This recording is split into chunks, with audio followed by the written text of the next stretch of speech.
Break اعوذ باللہ من الشیطان الرجیم بسم اللہ الرحمن الرحیم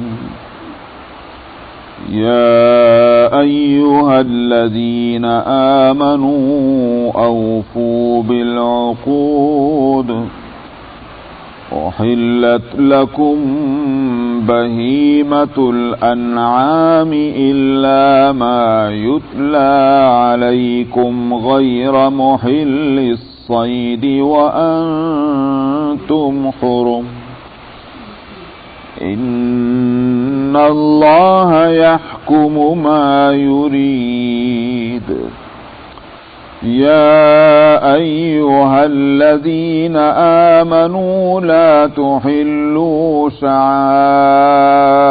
الله ولا الشهر الحرام ولا الهدي ولا القلائد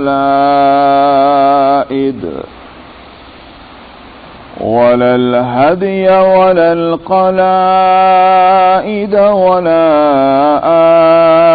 آمين البيت الحرام يبتغون فضلا من ربهم ورضوانا وإذا حللتم فاصطادوا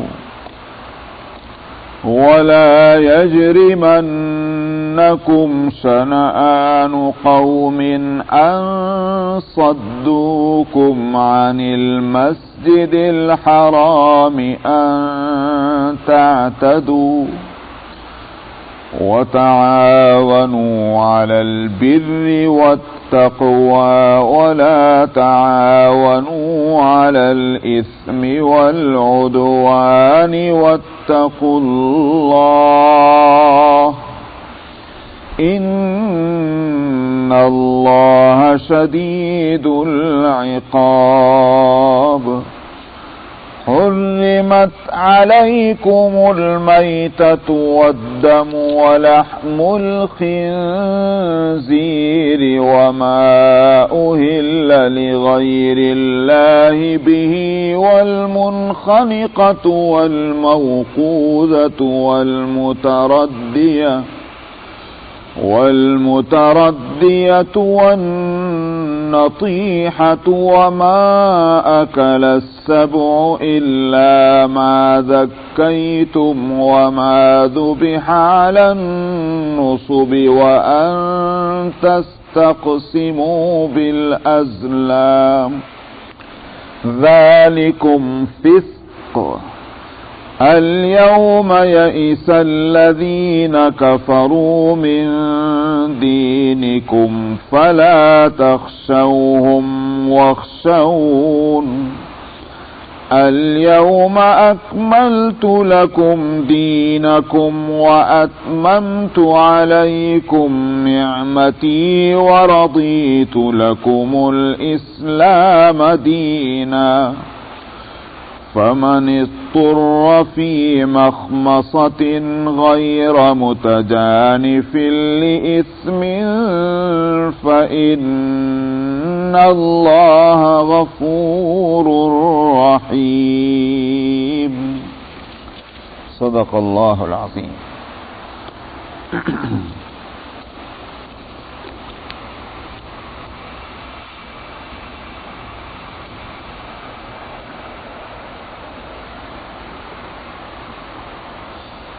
اس سورت کا نام سورہ المائدہ ہے. آیت نمبر 111 میں اور آیت نمبر 114 میں مائدہ کا لفظ آیا ہے، اس کے معنی ہے دسترخوان کے. تو اسی سے اس سورت کا نام سورہ المائدہ ہے کہ جس میں وہ یوں کہیے کہ وہ سورت کہ جس میں المائدہ کا ذکر آیا ہے.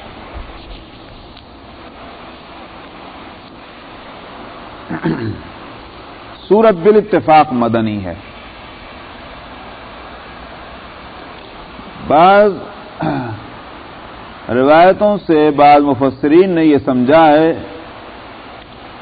کہ یہ صورت بالکل اخیر زمانے میں نبی کریم صلی اللہ علیہ وسلم کے اخیر زمانے میں یہ صورت اتری ہے۔ اس سلسلے میں دو روایتیں ہیں۔ ایک روایت تو ہے حضرت سعید ابن المسیب، بڑے جلیل القدر محدث تابعی ہیں، وہ حضرت عائشہ رضی اللہ عنہا کے در دولت پر حاضر ہوئے تو حضرت عائشہ نے پوچھا سعید ابن المسیب سے، چونکہ حضرت عائشہ کو علم ہے کہ سعید ابن المسیب بڑے درجے کے محدث اور عالم ہیں تابعین میں، تو پوچھا کہ تم سورہ المائدہ پڑھتے ہو؟ تو سعید نے کہا کہ جی ہاں میں پڑھتا ہوں۔ تو عائشہ نے فرمایا کہ ہاں اس کو پڑھا کرو، اس لیے کہ یہ اخیر زمانے میں نازل ہوئی صورت ہے اور اس کے بعد کسی طرح کا کوئی نسخ نہیں ہے، یعنی کوئی اس میں جو احکام آئے ہیں ان میں سے کوئی حکم منسوخ نہیں ہوا۔ اس واسطے جو اس میں جن چیزوں کو حلال قرار دیا گیا وہ حلال ہے، اور جن چیزوں کو حرام قرار دیا گیا وہ حرام ہے۔ یہ ایک روایت ہے حضرت عائشہ کا یہ فرمانا کہ یہ آخری زمانے میں اتری ہے۔ دوسری روایت ہے کہ حضرت انس رضی اللہ عنہ کے قال روایت ہے کہ نبی کریم صلی اللہ علیہ وسلم، حضرت انس کی ہے یا کسی اور صحابی ہیں، کہ حضرت نبی کریم صلی اللہ علیہ وسلم سفر فرما رہے تھے، اونٹنی پر تھے، اپنی اونٹنی پر، اور اس حالت میں یہ صورت نازل ہونی شروع ہوئی تو اونٹنی جو ہے وہ وحی کے بوجھ کی وجہ سے اس کے لیے بہت مشکل ہو گیا سنبھالنا، تو آپ اتر کے آ گئے، تو یہ صورت اتری۔ اور پھر ایک اور دوسرے یہ قول ملتا ہے کہ یہ سفر حج تھا، اور ظاہر ہے کہ اس سفر حج کے بعد نبی کریم صلی اللہ علیہ وسلم 80-90 دن اس دنیا میں تشریف رکھے۔ یہ دو روایتیں ایسی ہیں کہ جس سے معلوم ہوتا ہے کہ یہ سورت، جس کا مطلب یہ ہوگا کہ سن 9 ہجری کے اندر نازل ہوئی ہے۔ لیکن سورت کے مضامین پڑھنے سے یہ بات سمجھ میں نہیں آتی کہ یہ سورت بیک وقت سن 9 ہجری میں یا اس کے قریب اتری ہو۔ جو مضامین ہیں ان میں غور کرنے سے معلوم ہوتا ہے کہ یہ سورت مختلف اوقات میں اتری ہے اور مختلف مواقع پر۔ اسی لیے ابن حبان نے البحر المحیط کے اندر جو بات کہی ہے وہ زیادہ صحیح معلوم ہوتی ہے۔ ان کا کہنا یہ ہے کہ اس کے کچھ حصے تو صلح حدیبیہ کے بعد سن 6 کے آخر میں یا سن 7 کے شروع میں، کچھ حصے جو ہیں وہ سن 8 ہجری میں، کچھ حصے بے شک سن 9 میں اترے ہیں، کہ جس وقت کے کیا یوں کہیے کہ حضرت ابو بکر صدیق رضی اللہ عنہ کے زیر امارت حج کرایا گیا نبی کریم صلی اللہ علیہ وسلم کے حکم سے، اس کے بعد کچھ حصہ صورت کا اترا ہے۔ تب بھی اس لحاظ سے کہا جائے گا کہ یہ شروع زمانے کی صورتیں میں سے نہیں ہے، بلکہ یہی کہیں گے کہ بھئی زمانہ تو اس کا شروع کا نہیں، جب شروع کا نہیں تو آخر کا زمانہ ہوگا، چاہے وہ ایک ہی وقت ہو یا مختلف اوقات۔ جہاں تک اس صورت کے جو نزول ہوا ہے اور اس میں جو مسائل اور احکام آ رہے ہیں، ظاہر ہے کہ یہ بات سب کو معلوم ہے کہ اللہ سبحانہ و تعالی نے جتنے بھی احکام اتارے ہیں قرآن حکیم میں ایک دم نہیں اتار دیے، بلکہ یہ کہ جب حکم آیا تو اس کے پس منظر میں، اس کے بیک گراؤنڈ میں کوئی بات، کوئی ضرورت، کوئی واقعہ پیش آیا ہے، اس واقعے کو سبب قرار دیا گیا ہے ان احکام کے نزول کا یا ان آیتوں کے نزول کا۔ ظاہر ہے کہ اس کی حکمت تو بتلائی جا چکی کہ اس کی حکمت یہ ہے تاکہ ان آیتوں کا یا ان احکام کا مطلب جو ہے وہ اچھی طرح سمجھ میں آ جائے۔ واقعہ موجود ہے، یہ حکم موجود ہے، اب دونوں کا جب جو رشتہ جب دیکھ لیا ہے تو اب اس کا مطلب کیا ہوا؟ ان احکام کے مطلب اور ان کا ایکسپلینیشن کیا ہے وہ خوب اچھی طرح سمجھ میں آ جاتا ہے، اس لیے کہ اس کا امپلیمنٹیشن جو ہے وہ سامنے آ چکا ہے۔ یہی حکمت ہے قرآن پاک کی 23 برس تک نازل ہونے کی، ورنہ اللہ میاں نے کچھ سوچ کر تھوڑی 23 برس تک سوچ کر کے ایک کتاب کو تیار کرایا ہے، بلکہ اس کی حکمت یہ ہے، ورنہ تو اللہ کو یہ بھی قدرت تھی کہ یہ پورا قرآن جو ہے وہ ایک ہی دم اتار دیتے۔ اور یہ اعتراض تھا یہود کا کہ وہ کہتے تھے کہ یہ کیسی قرآن اللہ کی کتاب ہے کہ جس کو تھوڑا تھوڑا کر کے اتارا جا رہا ہے۔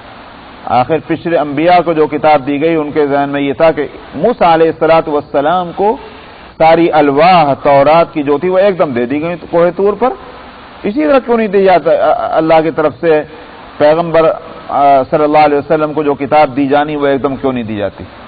یہ اعتراض تھا یہود کا، لیکن اللہ سبحانہ و تعالی نے اس کو جواب دیا کہ وہ کذالک لنثبت بہ فؤادک ورتلناہ ترتیلا، ہم نے تو اس لیے تھوڑا تھوڑا کر کے اتارا ہے تاکہ آپ کے دل میں اس کو جما دیں۔ اگر ایک دم اتر جاتا تو وہی صورت ہوتی کہ آج تک جو ہے تورات کے حافظ نہیں ملتے، تورات ہی ختم ہو گئی اس طرح سے، اول تو وہی نہ رہی۔ لیکن جو ہے جس کو آج یہ اپنے بغلوں میں دبائے پھرتے ہیں، سوائے اس کے کہ وہ گویا یوں کہ یہ کاغذوں کے اوپر ہے، اس سے زیادہ اور کچھ نہیں۔ لیکن قرآن حکیم کو اللہ سبحانہ و تعالی نے 23 برس میں اتار کر یوں کہ یہ جس وقت سے اترنا شروع ہوا اسی وقت سے اس کا حفظ شروع ہوا اور قیامت تک اس کے حافظ ہوتے جا رہے ہیں۔ تو یہ دراصل بڑی حکمتوں میں سے حکمتیں ہیں اللہ سبحانہ و تعالی کی۔ تو بہرحال یہ ہوا کہ اس کے اندر جو احکام ہیں وہ ان کا کوئی نہ کوئی سبب ہے، وہ واقعات پیش آئے ہیں۔ ان واقعات کو اگر دیکھا جائے تو وہ واقعات سب کے سب جو ہیں وہ سن 6 ہجری کے بعد کے ہیں۔ صورت جو ہے وہ یہ ہے کہ مدینے میں مسلمان جب آ گئے ہجرت کر کے، مکے والی صورت اگرچہ نہ تھی کہ وہاں تو نماز بھی نہیں پڑھ سکتے تھے علی الاعلان، دین کی کوئی بات نہیں کہہ سکتے تھے علی الاعلان، قرآن شریف نہیں پڑھا جاتا تھا علی الاعلان، ہر چیز پر ان کو سوائے اس کے کہ دھکے مکے پتھر گالیاں یہی کھانے کو مل رہی تھی۔ بڑی پریشانی تھی، نہ بزنس کر سکتے، نہ بیوپار کر سکتے، نہ کوئی جاب اور مزدوری کر سکتے۔ مکے میں آخر کس طرح سے زندگی گزرتی؟ اسی واسطے ہجرت ہوئی تھی۔ مدینہ منورہ کے اندر کم سے کم یہ صورت نہیں رہی تھی۔ ٹھیک ہے بھائی، مزدوری کر لو، اپنے پیسے کما لو، یہ اسی طرح سے نماز پڑھ لو، قرآن شریف پڑھ لو، قرآن کی تعلیم حاصل کر لو، یہ ایک سکون مل گیا تھا۔ مگر پھر بھی خطرات تھے، کیونکہ مکے والے جو ہیں ان کی دشمنی تو ختم نہیں ہوئی تھی، اسی طرح سے یہود ان کی دشمنی ختم نہیں ہوئی تھی، اور یہود جو ہیں مدینہ منورہ کے گرد و پیش بکھرے ہوئے تھے، خود مدینہ کے اندر موجود تھے۔ مکے والوں کی دشمنی کا اثر یہ تھا کہ چونکہ مکے والے قریش جو تھے ان کا اثر و رسوخ پورے عرب کے اندر تھا، اس واسطے عرب کے مشرک قبائل جو ہیں وہ بھی دشمن تھے۔ تو سوائے مدینہ منورہ کی آبادی کے کہ اس میں جہاں جہاں مسلمان ہیں ان کو تھوڑا سا ایک اطمینان ہے، لیکن پرامن صورت وہاں بھی نہیں تھی۔ اسی دوران یہ ہوا کہ غزوہ بدر ہوا، چلو مسلمانوں کو کامیابی ہوئی، تو تھوڑا سا یہ ہوا کہ کفار جو ہیں وہ پریشان ہو گئے۔ لیکن غزوہ احد سن 3 کے اندر ہوا تو چونکہ نقشہ دوسرا ہو گیا، اس جنگ میں مسلمانوں کو کامیابی نہ ملی، اس کی وجہ سے قریش کے جو ہیں حوصلے بڑھ گئے اور قریش نے اور ستانا شروع کر دیا، اور یوں کہیے کہ مسلمانوں کے لیے پریشانی کھڑی ہو گئی۔ یہاں تک صورت ہو گئی کہ مسلمان جو ہے مدینے میں رہتے ہوئے بھی ہتھیار اپنے پاس رکھ رکھ کر سویا کرتے تھے کہ پتہ نہیں کس وقت دشمن کہیں سے حملہ کر بیٹھے۔ پھر آپ کو یہ بات معلوم ہے کہ سن 5 کے اندر غزوہ خندق ہوا، تو سارے عرب کی طاقت جو ہے اس کو لا کر جھونک دیا مدینہ کے مقابلے میں، اور اس کے پیچھے جو سازشیں تھیں وہ یہود کی سازشیں تھیں، اور اسی طرح سے مشرکین عرب کا وہ غم و غصہ تھا، تو لا کر جھونک دیا۔ اللہ سبحانہ و تعالی نے خاص مدد فرمائی اور مشرکین اس میں کامیاب نہ ہو سکے اس حملے کے اندر، اور آخر کو خائب و خاسر ہو کر واپس ہو گئے۔ پھر سن 6 کے اندر انہی حالات میں نبی کریم صلی اللہ علیہ وسلم نے عمرے کا ارادہ فرمایا۔ 1400 صحابہ کو لے کر کے آپ عمرے کے لیے تشریف لے گئے، احرام باندھے ہوئے ہیں، قربانی کے جانور ساتھ میں ہیں۔ مکہ مکرمہ کے قریب 12 میل کے فاصلے پر پہنچ کر آپ نے پڑاؤ ڈالا ہوا ہے، اور مکے والوں کو جو معلوم ہو گیا وہ تو بے خبر تو نہیں رہتے تھے، اس لیے کہ نہ تو مدینے والے مکے والوں سے بے خبر رہا کرتے تھے، نہ مکے والے مدینے والوں سے بے خبر رہا کرتے تھے، ایک دوسرے کے چونکہ دشمن ہیں تو دشمن کے تعلق سے بے خبری کے کوئی معنی نہیں۔ تو 1400 آدمیوں کا قافلہ مدینے سے چلا ہے، مکے والے بے خبر تھوڑے ہی ہیں۔ چنانچہ یہی ہوا کہ وہاں جو حدیبیہ جس کو آج کل شمسیہ کہتے ہیں، وہاں مسجد بھی بنی ہوئی ہے، تو وہاں روک دیے گئے، آپ آگے نہیں جا سکتے۔ بھائی کیوں نہیں جا سکتے؟ نہیں جا سکتے۔ اب ہم تو عمرہ کرنے کے واسطے آئے، نہیں جا سکتے، روک دیا گیا۔ جس سفر کے لیے مکے کے لوگوں نے کبھی کسی کو نہیں روکا، چاہے وہ ان کے دشمنی کیوں نہ رہے ہوں، یہ سمجھتے تھے کہ یہ بیت اللہ ہے، اللہ کا گھر ہے، یہاں ہر ایک کو آنے کا حق ہے، اور ہمارا فرض یہ ہے کہ ہم ہر ایک کی میزبانی کریں۔ لیکن یہی مکے والے اب بدل چکے ہیں، اور انہوں نے اپنے سارے صدیوں کے قانون اور ضابطوں کو جو ہے پس پش ڈال دیا، اور مدینے والوں کو دشمنی کی وجہ سے روک دیا، نہیں آ سکتے۔ مختصر یہ کہ بہرحال گفتگو ہوئی، بات چیت ہوئی، اور ایک ایگریمنٹ ہوا۔ اس ایگریمنٹ میں یہ 2 باتیں بڑی اہم یہ تھیں کہ ایک تو یہ کہ آپ اس دفعہ چلے جائیے، اب تو آپ نہیں آ سکتے، چاہے کچھ بھی ہو جائے ہم نہیں آنے دیں گے، آپ جائیے اگلے سال آئیے عمرہ کرنے کے واسطے، 3 دن آپ رہیں گے، چوتھے دن نہیں رہ سکتے، عمرہ کیجئے واپس جائیے۔ اور دوسری بات جو تھی وہ یہ تھی کہ 10 سال کے واسطے نو وار پیکٹ، نہ جنگی معاہدہ، مکے اور مدینہ کے درمیان 10 سال تک کوئی جنگ نہیں ہوگی۔ یہ یوں کہیے کہ سارے جو جتنے بھی کلاس تھیں اس ایگریمنٹ کی سب مکے والوں نے پرپوز کی تھیں، وہ اپنے فائدے کے لیے سوچ کر لائے تھے کلاس کہ 10 سال تک، کیونکہ وہ ان کے لیے بھی مصیبت میں جان تھی کہ مکے والوں سے ہر وقت ان کو خطرہ تھا، اور جتنی یہ جنگیں ہوئی تھیں، غزوہ بدر ہو کہ غزوہ احد ہو کہ غزوہ خندق ہو، اس میں مکے والوں کو کچھ ملا نہیں تھا۔ غزوہ احد میں اگر وہ مدینہ منورہ کے لوگ پورے طور پر کامیاب نہیں ہوئے تو یہ بھی نہیں کہا جا سکتا کہ مکے کے لوگ جو ہیں کامیاب ہو کر گئے، اور مدینہ منورہ کے اندر تو جو کچھ ہوا وہ سبھی کو معلوم ہے۔ اس میں کیا بولتے ہیں، غزوہ بدر کے اندر کمری توڑ دی، تو غزوہ بدر میں پورے طور پر ناکام، غزوہ احد میں جزوی کامیابی کہیے اس کو بھی کامیابی نہیں کہیں گے، غزوہ خندق میں کچھ ہاتھ کو نہیں آیا، رسوا ہو کر لوٹ کر آ گئے۔ ظاہر ہے کہ ایسے مکے والے جو ہوں گے ان کی جان کتنی ضیق میں نہ ہوگی، تو انہوں نے تو یہ پرپوز کیا 10 سال تک کوئی جنگ نہیں ہوگی، وہ سمجھتے تھے کہ ہمارا فائدہ اس میں ہوگا، چین کے ساتھ بیٹھیں گے۔ لیکن وہ اس میں جہاں تک اس معاہدے کا تعلق ہے، معاہدہ کی خلاف ورزی خود مکے والوں کی طرف سے ہوئی، تو ابھی 1.5 سال بھی نہیں گزرا تھا کہ وہ معاہدہ ختم ہو چکا، 2 سال بھی نہ گزرے تھے۔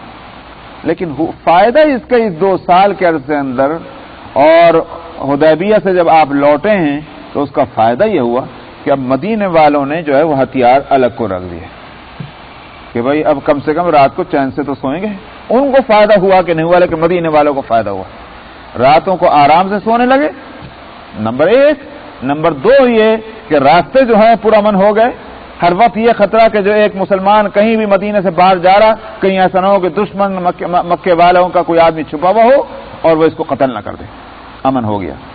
اس امن کی وجہ سے اسلام کا پیغام دوسرے قبائل تک پہنچانے کا کام آسان ہو گیا، اور نبی کریم صلی اللہ علیہ وسلم نے اسی واسطے یہ ہوا کہ آپ نے صحابہ کو منتشر کر دیا، پھیل جاؤ اب، اور جا کر دور دور تک اسلام کی بات لوگوں تک پہنچاؤ۔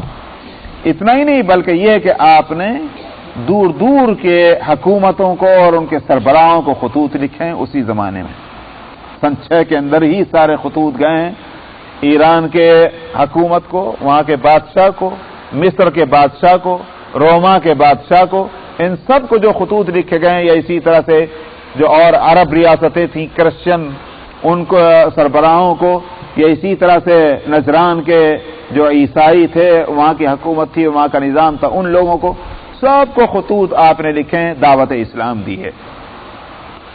جس کا نتیجہ یہ ہوا کہ سن 6 کے اندر اور سن 7 کو عام الوفود کہا جانے لگا. یعنی یہ کہ اس میں دوسرے قبائل اور قوموں کے افراد نہیں بلکہ ڈیلیگیشن آ رہے تھے اور وہ اسلام میں داخل ہو رہے تھے. تو یوں کہیے کہ چند ہزار سے بڑھ کر کے، اور یوں کہیے کہ وہ 1 لاکھ کے قریب تک تعداد مسلمانوں کی پہنچی ہے سن 6 اور سن 7 کے اندر. اگر 1 لاکھ تک نہیں پہنچی تو کم سے کم 60-70 ہزار تو ہو ہی گئے تھے. اتنی بڑی تعداد ہوئی. تو یہ ہیں وہ حالات. اب سن 6 میں یہ صلح حدیبیہ ہوئی. سن 7 میں نبی کریم صلی اللہ علیہ وسلم کو تشریف لے جانا ہے ایگریمنٹ کے مطابق عمرہ کرنے کے لیے. تو یہ ہیں وہ حالات کہ اب مسلمان جو ہیں طاقت والے ہیں، مسلمان جو ہیں وہ عزت والے ہیں، مسلمان ایک نظام اپنے یہاں رکھتے ہیں. پہلے تو یہ تھا کہ بھئی ایک فلسفہ ہے، اس سے زیادہ اور کچھ نہیں، ایک عقیدہ ہے، اس سے زیادہ اور کچھ نہیں. سن 6 اور سن 7 کے اندر پھر یہ ہو گیا کہ صاحب قبائل کے اندر مسجدیں بن گئی، امام مقرر ہو گئے، مدینہ منورہ کے اندر نظام عدالت قائم ہو گیا، نکاح اور طلاق کے قوانین نافذ ہو گئے، مجرموں کو سزائیں دی جانے لگی، وغیرہ وغیرہ وغیرہ. ایک پورا نظام جو ہے اسلام کا وہ اس کا نفاذ ہو گیا ہے. ایک یوں کہیے کہ اسلامی اسٹیٹ بن چکی ہے صحیح معنی میں پورے طور پر، جو اس کا وجود ہو گیا. یہ ایسا طاقت قوت والے ہو گئے مسلمان. ظاہر ہے کہ اب سے پہلے کے جو حالات تھے اس کے مناسب احکام آنے تھے. اب حالات بدل گئے ہیں، اب اس وقت کے مناسب احکام آنے تھے. کیا ہیں وہ مناسب احکام؟ خطرہ یہ ہو سکتا تھا کہ مسلمان جب عمرہ کرنے کے لیے جائیں گے تو کہیں ان کو یہ نہ ہو کہ صاحب اب ہم کامیاب ہیں، کل تک ہم ناکام تھے، پچھلے سال ہم گئے تھے، ہم کو اس طرح دھتکار کر کے اور وہاں سے بارڈر سے مکے کے واپس بھیج دیا تھا، اب ہمارے پاس طاقت ہے، راستے میں جو قبیلے آئیں گے وہ کفار اور مشرکین کے، اور ان کو بھی رونتے چلیں گے، چاہے وہ کوئی بھی ہو سکتا ہے کہ عمرہ کرنے کوئی نہ کوئی جا رہا ہو. نہیں، ہم نہیں جانے دیں گے. 3 دن ہمارے ہوں گے، ہم کسی کو اندر نہیں آنے دیں گے مکے کے اندر. ہو سکتا تھا یہ حرکت کریں مسلمان اس غصے کی وجہ سے کہ جو 1 سال پہلے ان کے ساتھ جو حرکت ہوئی ہے.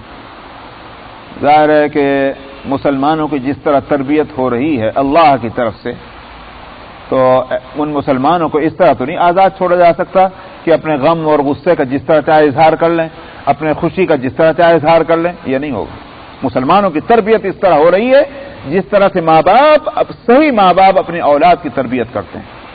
وہ اس طرح تربیت کرتے ہیں کہ وہ دیکھتے ہیں کہ خوشی کے وقت میں کس طرح خوش ہو رہا ہے، غم کے وقت میں کس طرح غم منا رہا ہے، کھیلنے کے وقت میں کس طرح کھیل رہا ہے، سونے کے وقت میں کس طرح سو رہا ہے، کھانے کے وقت میں کس طرح کھا رہا ہے.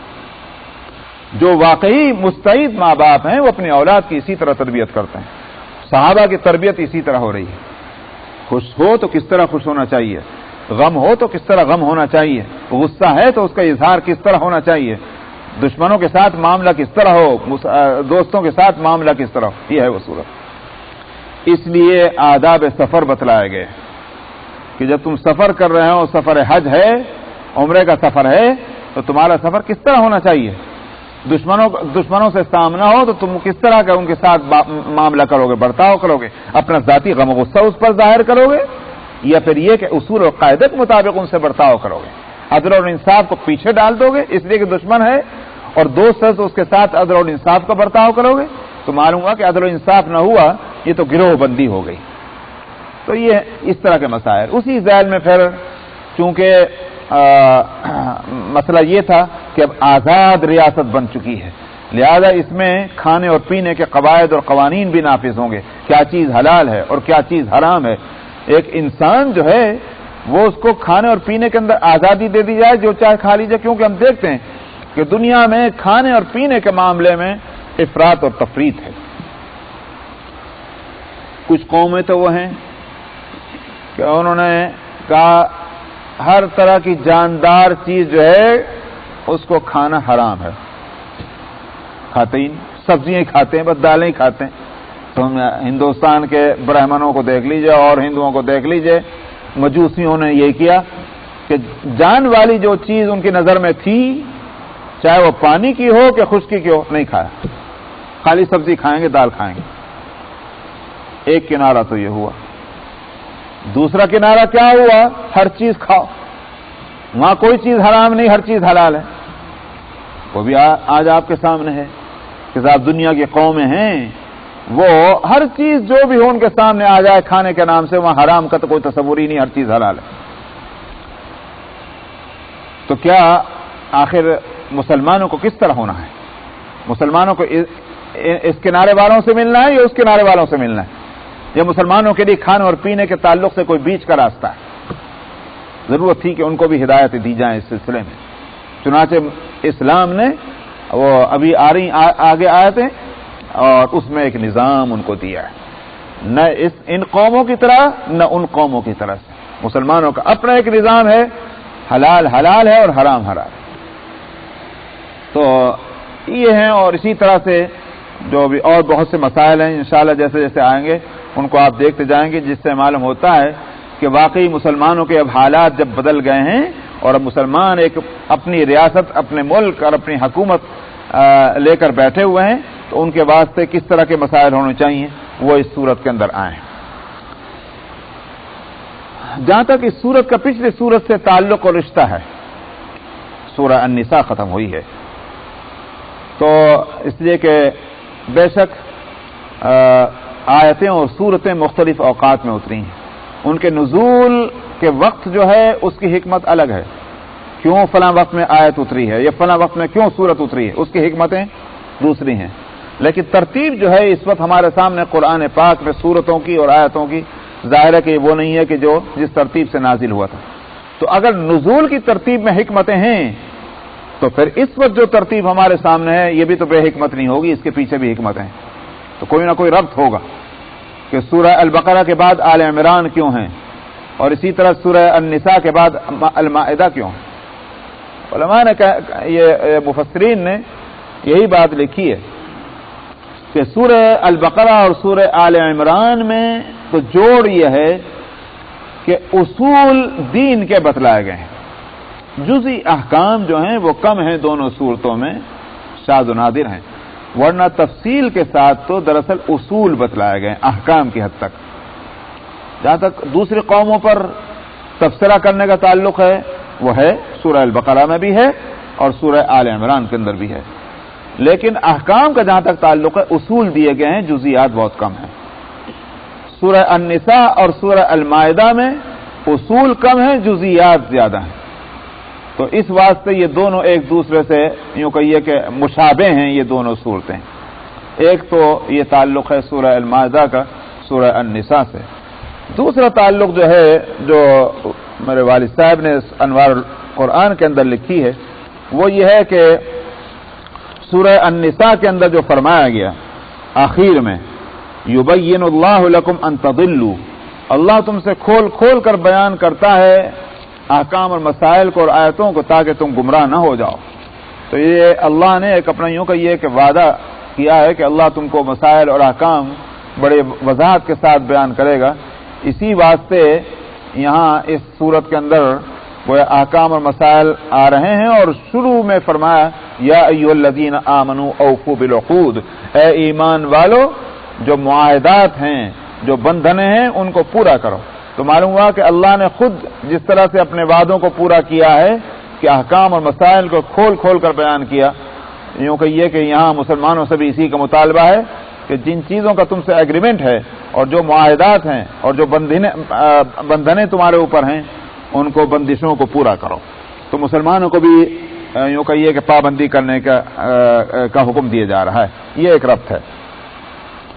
فرماتے ہیں کہ اے ایمان والو تم معاہدات کو اور بندھنوں کو پورا کرو، جو بندشیں اور پابندیاں ہیں ان کو پورا کرو۔ عقود عقد کی جمع ہے، عقد کہتے ہیں رسی سے کسی چیز کے باندھنے کو. تو جب کسی کے کوئی حکم دیا جاتا ہے اس کا مطلب یہ وہ بند گیا ہے، وہ پابند ہے. اسی طرح سے جب کوئی معاہدات اور ایگریمنٹ ہوتے ہیں تو اس کا مطلب یہ ہے کہ ہم بند گئے ہیں، اب اس کو پورا کرنا ہے.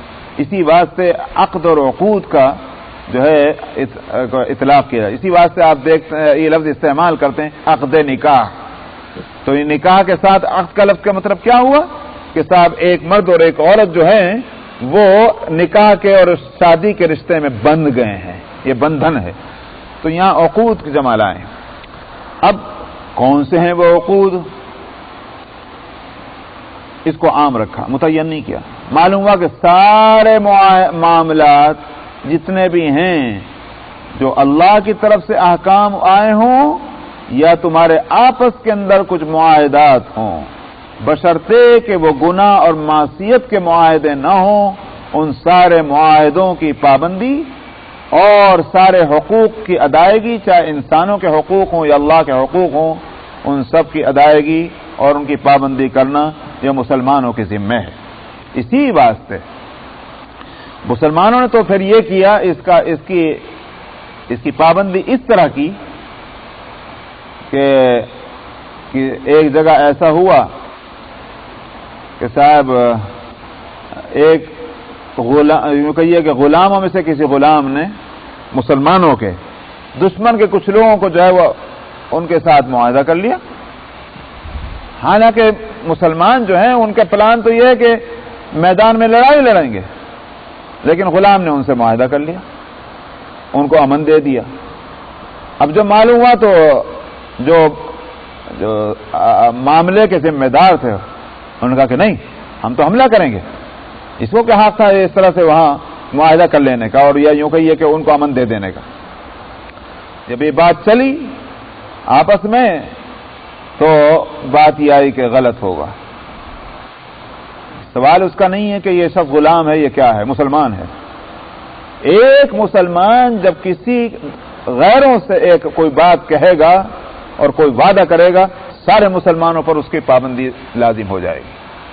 چنانچہ اسی پر بات ٹھہری اور سارا پلان جو مسلمانوں نے بنایا تھا حملہ کرنے کا اس کو پیچھے ڈال دیا، اس لیے کہ ایک مسلمان غلام نے امن دے دیا ہے.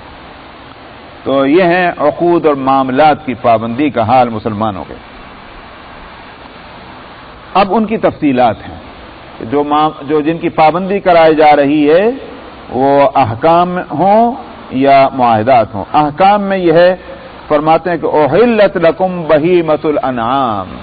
یوں کہیے کہ ایک طرح کا اوفو بالعقود جو ہے یہ ایک ٹائٹل ہے اس سورت کا کہ صاحب یہ سورۃ العقود ہے، یوں کہہ سکتے ہیں کہ معاملات اس میں آ رہے ہیں، معاہدات کا ذکر ہے، پابندیوں کا ذکر ہے. اب اس کی تفصیلات. احلت لکم بہیمۃ الانعام، تمہارے لیے حلال قرار دیے گئے ہیں مویشی. الانعام چوپاؤں کو کہتے ہیں. تو جو چوپائے ہیں وہ حلال ہیں. وہ کون سے جانور ہیں؟ ان جانوروں کو کہا جاتا ہے بہیمۃ الانعام کہ جو دوسرے جانوروں کو شکار نہیں کرتے. ایسے جانور جو ہیں وہ چوپائے ہیں، دوسرے جانوروں کا شکار نہیں کرتے. پرندوں کے اندر تو جو پنجوں سے شکار کرنے والے ہوں، اور اسی طرح سے زمین پر چلنے والے جانوروں میں جن کے دانت لمبے بڑے بڑے ہوتے ہیں اور وہ شکار پکڑتے ہیں. تو یہ نہ ہو. ان کے علاوہ باقی جو ہیں وہ بہیمۃ الانعام ہوں گے. آیت نے تو اتنا بتلایا، لیکن حدیث نے کچھ اور جانوروں کی بھی نشاندہی کی. ان کو بھی نہیں کھا سکتے. مثلاً پالتو گدھا اس کو نہیں کھا سکتے، کتا جو ہے اس کو نہیں کھا سکتے. یہ اور جو بھی اس طرح کے جانور ہیں ان کی ممانعت آئی ہے حدیث کے اندر. کچھ کے جانوروں کو مکروہ قرار دیا گیا ہے جیسے بجو وغیرہ، کیونکہ بعض حدیثوں میں جو حدیثیں اس میں آ رہی ہیں اس سے یوں پتہ نہیں چلتا. اسی لیے محدثین کی دو رائے ہوئی، فقہا کی دو رائے ہوئی ہیں. بعض نے کہا کہ درست، بعض نے کہا نہیں درست نہیں ہے. تو اس طرح ایسے جانوروں کو مکروہ کہا جائے گا. تو بہرحال کچھ حدیثوں سے معلوم ہوا اور کچھ قرآن پاک کی اس آیت سے. بات کہاں ٹھہری کہ جو جانور حلال ہوئے وہ اونٹ ہیں اور گائے ہے، بیل ہے، اسی میں بھینس آ جاتی ہے، اور بکری ہے اور بھیڑ ہیں. یہ ہیں سورہ الانعام کے اندر آگے چل کر کے ان جانوروں کا ذکر بھی آیا ہے اور وہاں ان کے نام بتا دیے گئے ہیں. تو یہ جانور جو ہیں یہ حلال ہیں، لیکن ان جانوروں کے بھی حلال ان کو شکار کرنے کی اجازت اور وقت میں تو ہوگی، مگر یہ کہ ایک حالت ایسی ہے کہ ان میں ان کو شکار بھی نہیں کیا جا سکتا. فرماتے ہیں کہ غیر محلس الا ما یتلی علیکم، تمہارے واسطے مویشی حلال ہیں سوائے ان جانوروں کے کہ جن کا ذکر آگے آ رہا ہے. یعنی یہی مویشی پھر حرام ہو جائیں گے خاص اس حالت میں جس کا ذکر ابھی آ رہا ہے. یوں کہ یہ کہ حرمت علیکم المیتۃ جو آگے آیت آ رہی ہے جس کی میں نے تلاوت کی تھی اور وہاں تک تو آج پہنچنا مشکل ہے.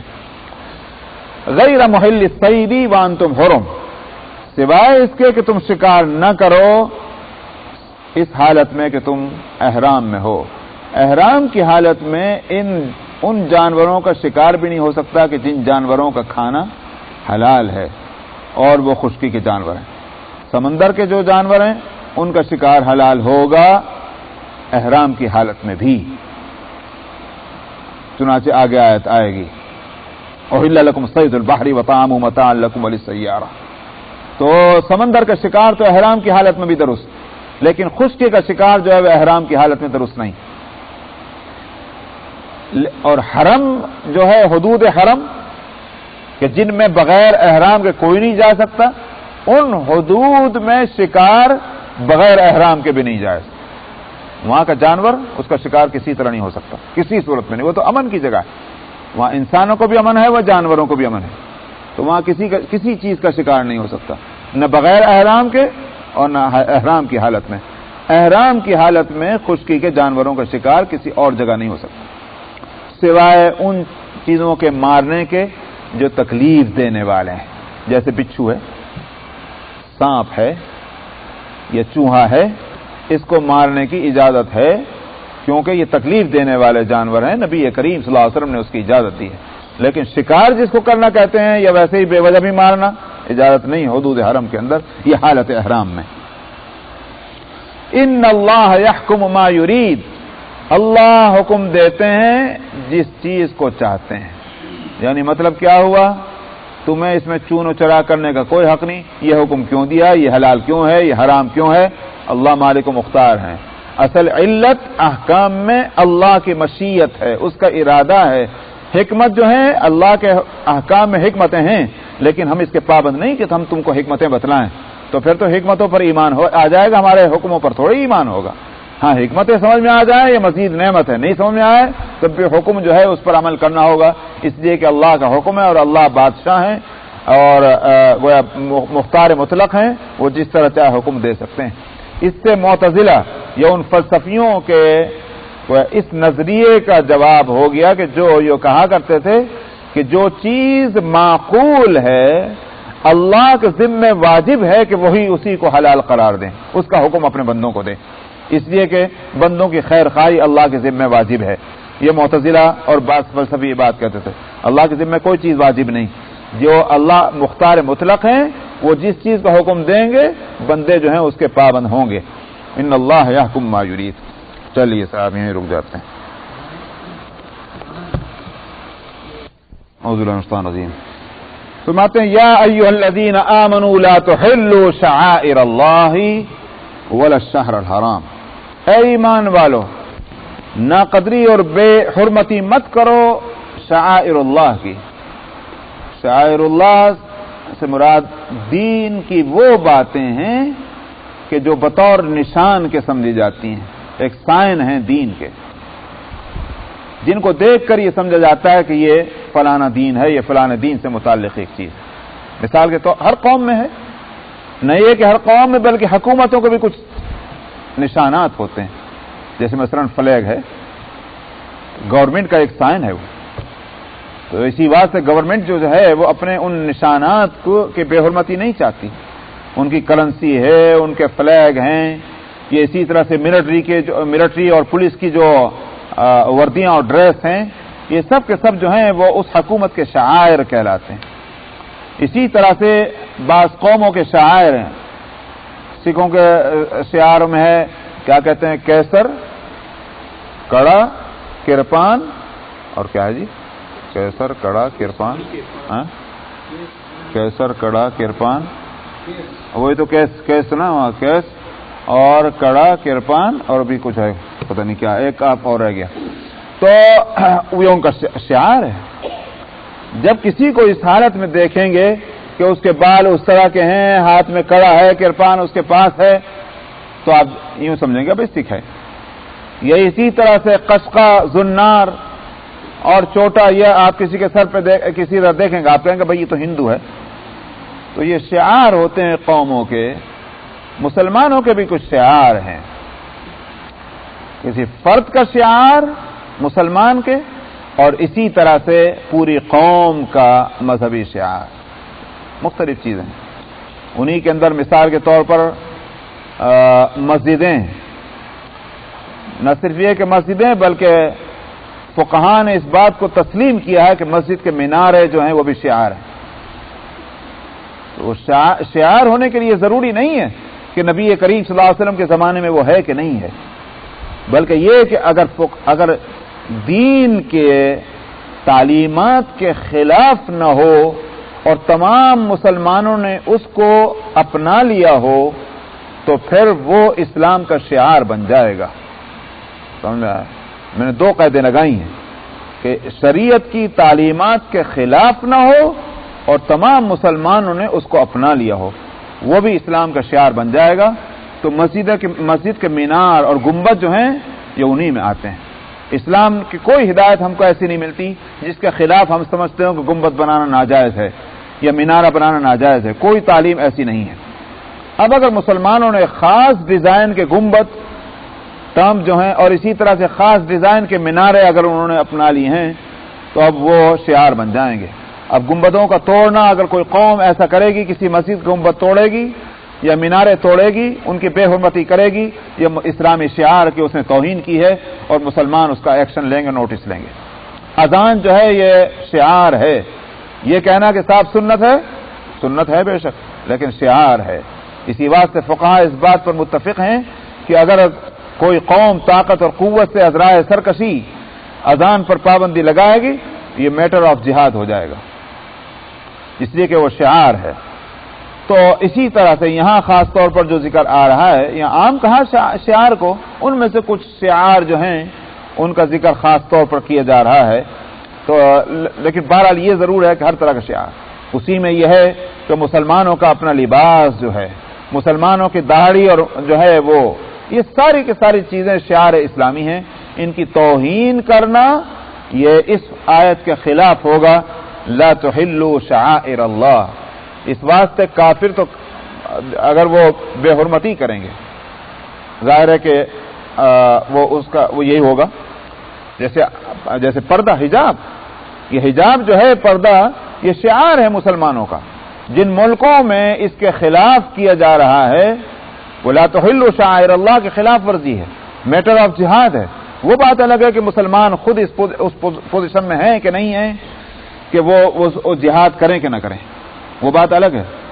اس میں یہ بھی دیکھنا ہے کہ طاقت اور قوت ہے کہ نہیں، یہ بھی دیکھنا ہے کہ کہیں ایسا نہ ہو کہ صاحب گڑ تو کھا رہے ہیں، گلگلوں سے پرہیز، سمجھ میں آیا کہ جناب وہ ہاتھی اور اونٹ تو ہضم ہو رہے ہیں لیکن مکھی آ جائے تو فوراً طبیعت جو ہے وہ ماتھے میں شکن پڑ جاتا ہے، یہ غلط ہے۔ بلکہ یہ کہ اسی بات کو دیکھنا ہوگا کہ وہ کون سے مسائل بڑے ہیں، اہم ہیں، کہ جن کو پس پشتنی ہم نے ڈال دیا اور چھوٹے چھوٹے مسئلے پر جہاد کرنے کھڑے ہو گئے، یہ نہیں ہونا چاہیے۔ یہ بھی بات ہے۔ تیسرے ایک اور بھی بات ہے، اور وہ یہ کہ صاحب وہ مذاق نہ ہو دین کا، کہ جیسے ہم نے ہندوستان میں دیکھا کہ مسجد کے سامنے سے اگر کسی ہندو کی بارات گزر گئی باجے واجوں کے ساتھ تو فوراً جو ہے مسلمانوں کا ایمان حرارت میں آ گیا، اور اگر کوئی مسلمانوں کی بارات جا رہی ہو تو کتنے بھی شرارتیں اور شیطانیاں کرتے چلے جائیں اس پر کوئی چو نہیں کرتا، وہ تو سمجھتے ہیں کہ تو اپنے مسلمان بھائی۔ تو معلوم ہوا کہ مسجدیں چونکہ ہماری، ہم جس طرح چاہے مسجدوں کے ساتھ کریں، لیکن غیر مسلم کو حق نہیں کہ ہمارے مسجد کے دروازے کے سامنے کوئی بدتمیزی بھی کر جائے.